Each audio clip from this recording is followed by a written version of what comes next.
passé, que lorsqu'on prend la décision de placer un gamin, on se dit tous, ça va être chaud, on va pas y arriver.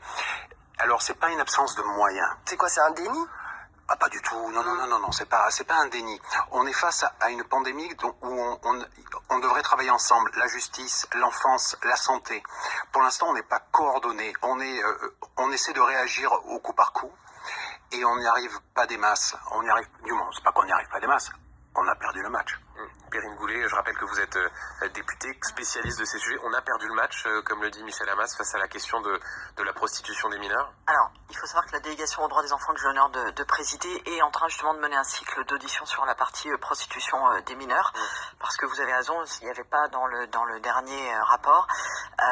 Cette prostitution, vous parlez beaucoup du scrolling et de la recherche sur Internet, mais il y a aussi toute cette facette qui est le loverboy, le petit copain qui va néfaste vers une jeune fille qui a besoin d'affection, qui a une vision de son corps qui n'est pas forcément celle d'enfants qui n'ont pas eu de problème avant, et qui se fait entraîner aussi. Il y a toute cette partie-là qu'on